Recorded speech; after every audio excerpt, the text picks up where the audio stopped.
Can they go one step further in this tournament as we go into the game?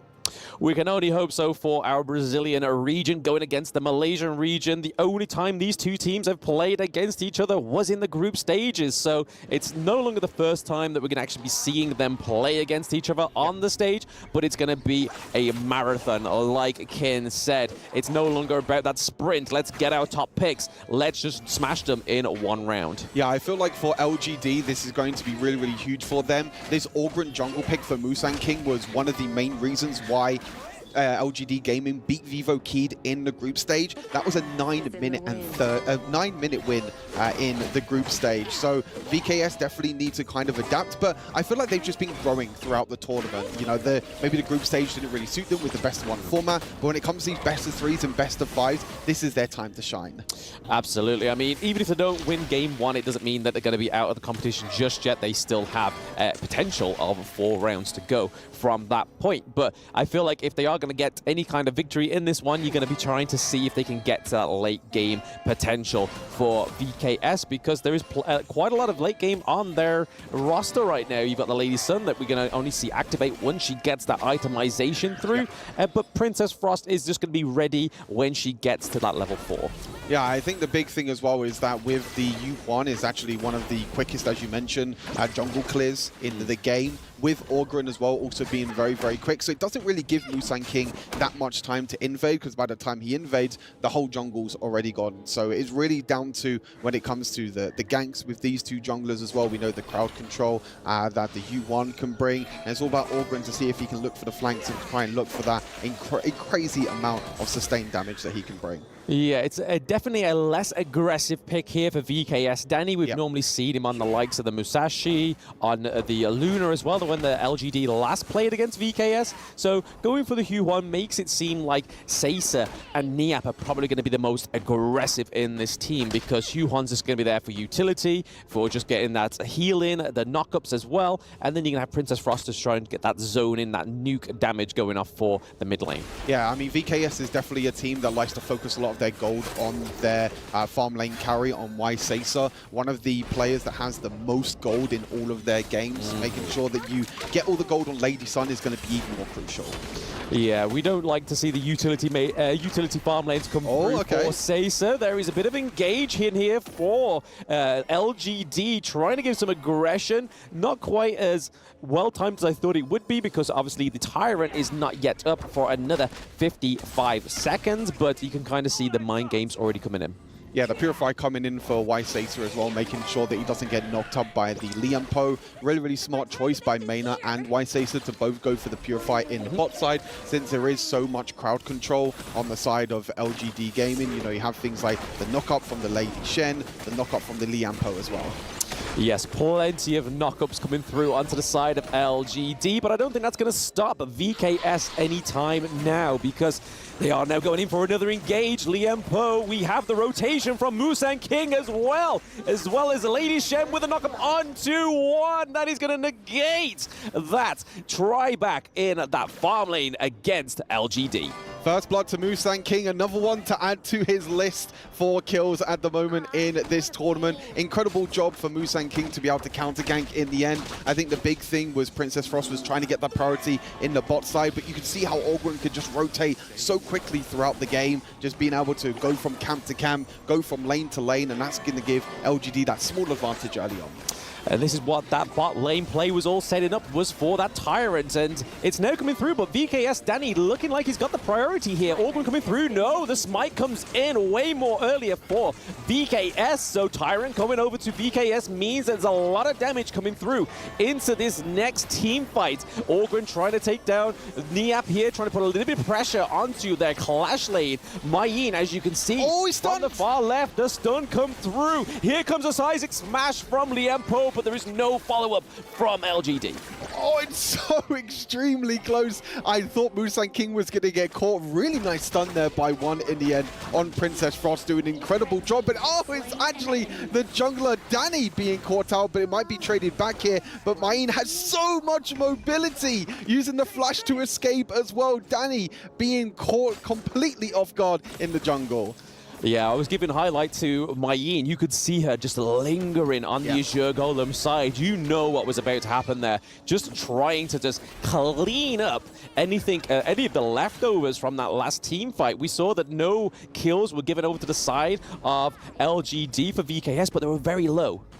Yeah, extremely low, and it was all down to that mid lane fight. You know, as you mentioned, with VKS taking that Tyrant, they wanted to try and force a team fight with the extra damage you're able to get with the Tyrant, but the Amp might be completely caught out as well in the top side of the map. The burst damage from Long in the end. Support getting the kill, which is not always great, but it is going to secure them a tower in our top sides. Yeah, a life for a life, but then they also get a tower on the Clash lane. They're able to pick one up for themselves in that farm lane. So again, we're seeing that VKS are already trying to dominate the map a little bit more than getting those kills. As we can see, they haven't quite yet to get a kill on the board. Maybe it's the objective game that they're looking for. I really like kind of this split map that LGD Gaming are doing right now. They're realizing that maybe the Lady Sun can do a lot of damage to the Long in the early game. So rotating the Long and the Liam Poe to the top side, completely catching out Niap on guard, just gives JR a lot more solo gold. They actually took 2 towers in that Clash lane as well, so just showing how much damage you can do with Long. Yep, T2 down in the 6th minute as well. We saw a nice untargetable come from Danny there, because that could have been a huge engage from Jia on the side of LGD. Speaking of engages here though, Musen King and the Lady Sun are very close nearby, and we're already seeing that macro play come from Xiang on LGD. They get the T1 down into the farm lane as well. Oh, untargetable comes through. Yeah, untargetable comes through, and maybe the stun's going to be enough as well, but no, the ability in the end from the Hugh1, but here comes cavalry for LGD. The Orgrin got to try his best to try and kill out Danny, but it is going to go down. The Dolia tried to reset the Hugh1 ultimate, but didn't come up in time.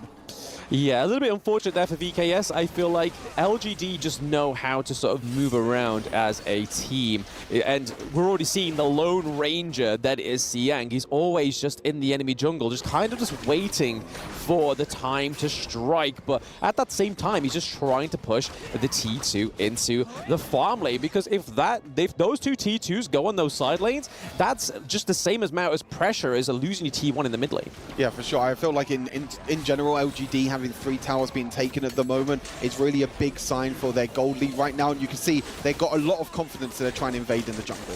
Yes, not quite getting that Azure Golem for themselves, LGD Gaming, but it goes over to VKS, which is huge for Danny's hero right now. He needs that mana, and if he lost that Azure Golem, it would have been a troublesome 60 seconds for him until the next one came up. Mayin, again, just still macro plays from Xiang. We normally see it from JR. Yeah, I think the big thing is that VKS are really trying their best to try and defend this mid lane tower, and they're giving up so much pressure in the split sides of the map.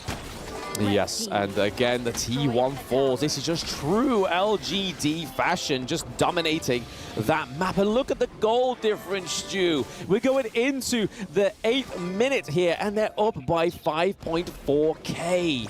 Yeah, I love the split pushing by LGD in this game. I feel like they've done extremely well. As I mentioned, that split map that they were able to do, getting JR into the top side, being able to take both the tier 1 and the tier 2 tower. You can see also Long going back into that Clash lane, creating pressure. I think Vivo Keys at the moment are so grouped that they're not respecting the split pushing coming in from LGD. Yeah, there's a little bit of a tunnel vision coming through here. We see that Danny's trying to get another kill onto Xiang, but that is just to keep that Mayin alive. But we have Maina, we have Caesar here as well, but the rest of the boys from LGD are going in. There is Xiang picking up the kill onto Maina. Down goes Xiang, though. That is a 1-1 trade, 2-1 trade for LGD, sorry. That is a lot of combat going on right now on this map, and we're getting to that 9-minute mark, which is where VKS lost before. JR completely wiping out that Clash lane.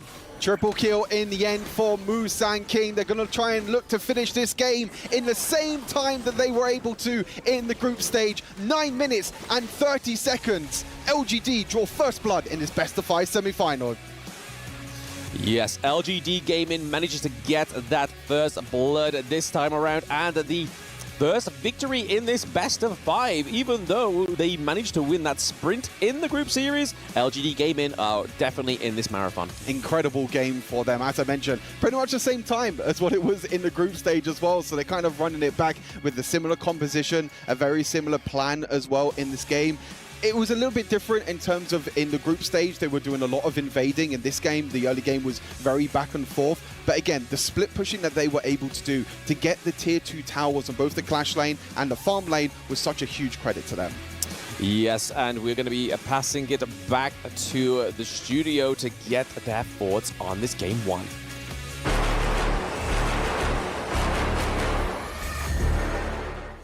Congratulations to LGD Gaming on taking that first victory. 9 minutes. That was a very quick one. I'm so sorry, but I was not expecting so short a match. Yeah, I feel like LGD definitely did it this time. I mean, almost feel like deja vu. Like the first match they did in the group stage, ending the game around 9 minutes, and even 10 minutes. Also, their early game strategy is so cool, using the all ground in the early game to provide the CD. And they're on the red side here, so closing it in with a CD closer to the Tyrant, but the CD is going to be on the blue buff side. So I feel like all ground is definitely having more CDs in the beginning. Oh, for sure. And this really sets the tone of the match, right? So like you said, with this additional cooldown, they're able to go for more objectives. One thing that they really did well was protect the jungle. So there were no camps that were stolen, right? And you can see how that translates into the gold graph from the 3rd minute onwards. It was just a gold mine for them. No, that's the main idea, right? Like they're so aggressive in the first 2 minutes of the game that then after that, there's no way for Vivo Kid starts to turn things around. They did not have any gold. They had the Yuhan, they had the Dahlia, but that was not enough. That wasn't sufficient. Yes, also I want to emphasize on Mai on the top lane. Great strategy. I mean, they did a split pushing, and that was a 1-4 strategy that LGD Gaming was really, really good at. And you can take a look at the match scoreboard here and looking at Mai using that 3 and 1-2 here, KDA. Great job avoiding those damage on the top side of the map. Yep, and also the benefit of having the blue buff closer to their Tyrant is the fact that when they put attention onto Xiang's lane, right, the response had to come from VKS, where they have to defend the top. And this